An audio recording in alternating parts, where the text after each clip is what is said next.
Hi, I'm your host Vasco Duarte. Welcome to the Scrum Master Toolbox podcast, where we share tips and tricks from Scrum Masters around the world. Every day, we bring you inspiring answers to important questions that all Scrum Masters face day after day.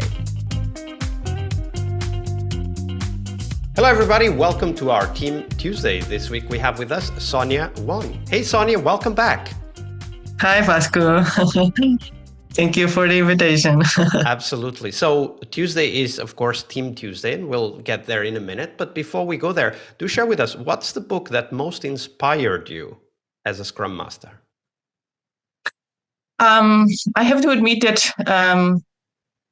through the years, I drop a little bit the habit of reading, but I can say that one of the books that inspire me a lot, and of course I'm a suspect here because I work at Nokia, but I must admit that Transforming Nokia was a truly inspiring book for the reason of the spirit behind this book, which is the story behind the fall of Nokia mobile phones and the complete transformation of the company through a different business area.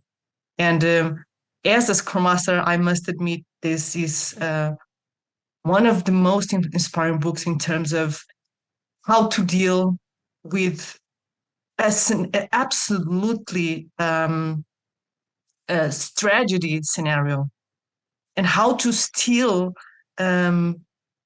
be able to be inspired and optimist. So yes, I think it's although it's not technically focused on Scrum Mastering, in terms of leadership, in terms of spirit of being so optimism. Again, it's a radical optimism and a complete way of seeing things positive, things that understand what could go wrong, understand how could we improve.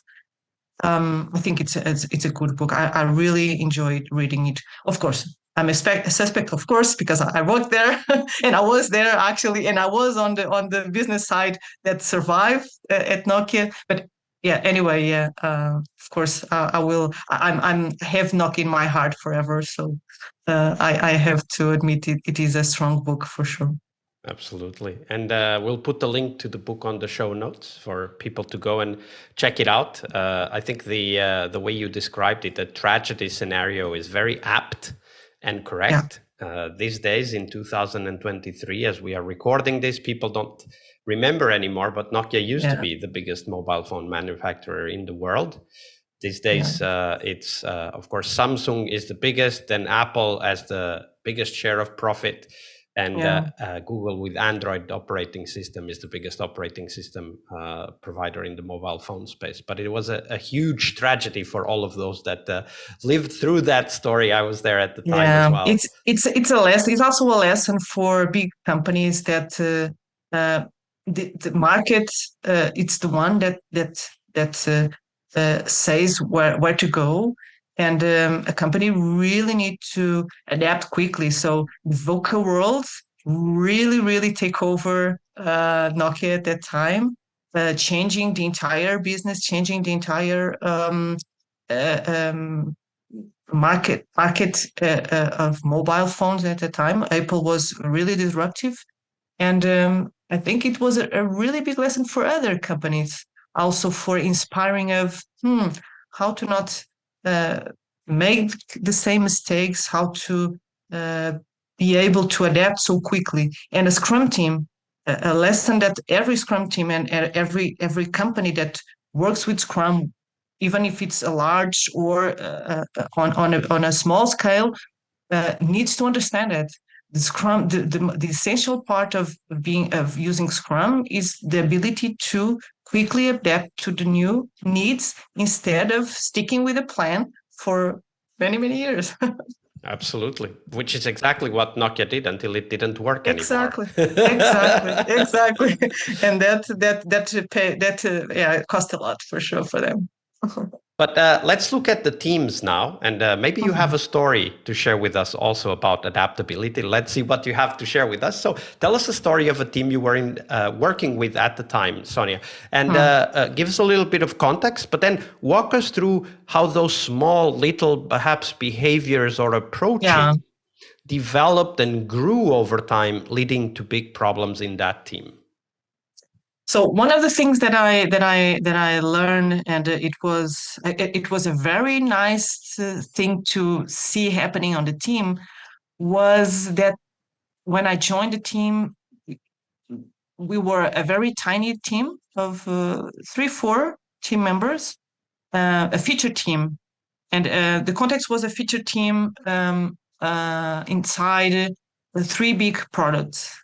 So we were delivering for 3 different products with 3 different calendars, release calendars yearly. So it was a kind of a nightmare because we were always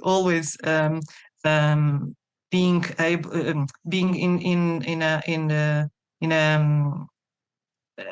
with hot milestones, a huge release calendar.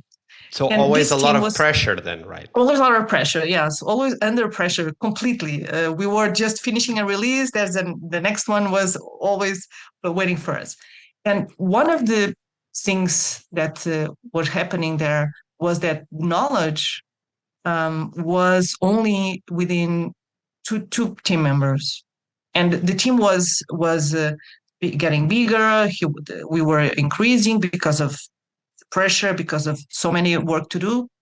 And for many sprints, the knowledge was completely only around 2 different team members. Nobody was able to respond of any kind of escalation or questions or hot topics that were arriving to the team. So the team started to, during the retrospective, wondering how can we change this pattern, because there's always the same 2 persons that are solving the problems, knowing how to do it. And the teams find that these 2 persons could not anymore do any kind of ticketings or so these 2 team members were now overworked, maybe even. Yeah, they were overworked. They were always complaining that the work was always done by them. And so the team just decided, okay, so no more work for you from you 2 guys. And it really worked. It really paid off. So how did they do that? So I imagine there was a conversation in a retrospective, and they brainstormed some ideas. Was that how they came to that solution? Exactly. We did some retrospectives. At the time, I remember I facilitated. It was not on online because there was not remote at the time, but the habits at least we were. I was facilitating something, a brainstorm with some ideas, and I remember I was putting some. Everyone put some different ideas on a bucket, and we were reading out and voting, something like that. Yes, that ideas came along, and we decided that these 2 team members could not anymore take any kind of ticketing or defects or everything, escalation, everything that was being able to that was being taken care of by the team, because we were always struggling a bit with so many important topics to take care by email and so on. So they stopped it. Every time, the team decided that every week there was a person responsible to take care of the questions arriving the team and so on. And it really worked, because this team member that know nothing really need to dig in. Of course, probably at the first, these 2 team members were being consulted for sure to spread the knowledge. But this really worked. This really was one of the things that I remember, that after a few sprints, the knowledge was completely spread around. We were also doing some documentation so that new team members or different team members could even consult what's happening in the past 3 or 4 weeks and repeat again the same answer or the same solution. So I believe that when we are growing, and that's the lesson here, when we are growing, no matter if it's a team or team of teams, there's always the problem of the knowledge is focused and is always on a few team members.